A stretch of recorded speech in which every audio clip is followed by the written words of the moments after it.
भारत स्वतंत्र झाल्यापासून आतापर्यंत इतकं पेट्रोल कुठल्या शासनानं महाग केलं नव्हतं. तेवढं पेट्रोल या शासनानं महाग केलं. महाग करत असताना सर्वसामान्य नागरिक चिडीचूपपणे हे पेट्रोल खरेदी करतोय. खरेदी करत असताना गेली एक महिना आम्ही ह्या E20 पेट्रोलवर अभ्यास केला. अभ्यास केल्यानंतर आम्हाला वेगवेगळ्या प्रकारच्या गोष्टी जाणवल्या. त्या पद्धतीचं पहिलं प्रात्यक्षिक तुम्ही आता सर्वांनी बघितलेलंच आहे. सगळ्यात महत्वाचं, पेट्रोल इतकं महाग असून सुद्धा हे शासन शुद्ध पेट्रोल देत नाही. त्या संदर्भात आम्ही जिल्हाधिकारी साहेबांना भेटायला आलो आणि नागरिकांची व्यथा आणि आम्हा सर्वांची व्यथा मांडण्यासाठी जिल्हाधिकाऱ्याला आलेलो आहे. हे प्रचंड निषेधार्थ आहे. आपला लोकशाही प्रधान देश आहे आणि लोकशाही प्रधान देशामध्ये लोकशाही पद्धतीने आंदोलन करत असताना अशा पद्धतीने आंदोलन घडतणं हे हुकुमशाही पद्धतीचा वापर केल्यासारखं आहे. मी त्याचा निषेध करतो. सन्माननीय अमित साहेब ठाकरे हे दिल्लीत जाऊन दीप्तींची अजून त्यांच्या वांगचुंग यांच्या फॅमिलीची भेट घेतलेली आहे. आमचा संपूर्ण पाठिंबा महाराष्ट्र नवनिर्माण सेनेचा हा वांगचुंग इतर सर्व जे नीटचे पेपरच्या याच्यामध्ये विद्यार्थी जे कोण दुखावले त्यांच्या कुटुंबियांच्या पाठीशी आम्ही आहोत. आज मॅडम काय की क्रूड ऑइलची किंमत आता या युद्धामुळे थोडीफार पुढेमागे झाली, तर याच्या अगोदर 10 वर्षाचा आपण अभ्यास केला असता क्रूड ऑइलची किंमत कमी असताना सुद्धा ह्या लोकांनी त्यात इथेनॉल मिक्स केलं आणि लोकांना फसवलं गेलेलं आहे. आता पूर्ण आम्ही अभ्यासाचा केलेला आहे की क्रूड ऑइल त्यानंतर इथेनॉल घातल्यानंतर कसं होतंय. अहो मुळात माझं सांगणं काय आहे गडकरी साहेबांना की तुम्ही आपल्या ह्याची 4 स्ट्रोक गाड्यांना हे इंधन चालत नाही असा रिपोर्ट सुद्धा आहे त्यांच्याकडे. 2 स्ट्रोकचं इंजिनला चालणारं पेट्रोल तुम्ही आज सर्वसामान्य नागरिकांच्या माथी मारायला लागलाय, ते पण कुणाच्या तर मुलाच्या ठेक्यासाठी.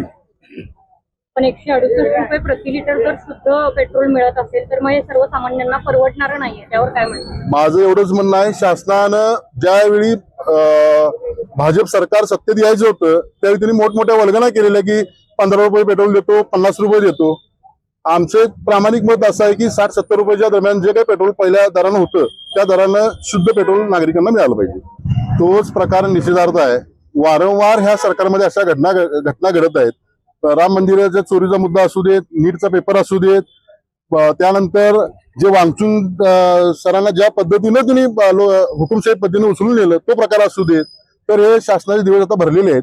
आणि माझं एक सांगणं आहे की मोदींनी लवकरात लवकर हा देश लोकशाही प्रधान नाही असं जाहीर करावं असं मला वाटतंय. हे सगळं शासनच करतंय. कोर्टाकरवी त्या वांगचुंगांना पहिल्यांदा कोर्टाने सांगितलं की 18 दिवस झाली, त्यांच्यावरती सहानुभूती दाखवली. नंतर कोर्टाचं कारण पुढे करून त्यांचा घात करून पहाटेच्या वेळी त्यांना उचललं गेलं. आज हे काय सगळे जे प्रकार दिसायला लागलेत हे शासनच करायला लागले. मला सांगा, एक छोटासा विषय आहे, धर्मेंद्र प्रधानांचा राजीनाम्याचा विषय आहे, त्यात किती विद्यार्थ्यांचं नुकसान झालंय, किती लोक विद्यार्थ्यांनी त्यात आत्महत्या केलेली आहेत. याबद्दल दिल्लीत हे आंदोलन सुरू असून सुद्धा काही अंतरावर मोदी साहेबांचा बंगला असून सुद्धा मोदी साहेब त्याच्यावर लक्ष द्यायला तयार नाहीत. हे प्रचंड दुःखद आहे. आता आजचा इथं कोल्हापुरातलं घ्या. कोल्हापुरात त्या वांगचुंगांच्या आंदोलनाला पाठिंबा दिल्यानंतर गोकुळवर भाजपच्या या काही कार्यकर्त्यांनी त्यांना नोकरीवरनं काढा म्हणून निवेदन दिलं. अहो का हा देशद्रोह आहे का? वांगचुंग देशद्रोह आहेत का सांगा ना तुम्ही. ज्या नीटच्या पेपरच्या विद्यार्थ्यांच्या बाजूने लढणारे वांगचुंग साहेब त्यांचा पाठिंबा दिला म्हणून हे गोकुळची नोकरी काढा म्हणून भाजप सरकारने या निवेदन दिलं. किती लक्षास्पद आणि घाणेरडा प्रकार आहे सांगा बघू. कोण आहेत वांगचुंग? देशाचे आहेत ना आपल्या. ताज्या घडामोडी पाहण्यासाठी माझा महाराष्ट्र न्यूजला आजच सबस्क्राईब करा.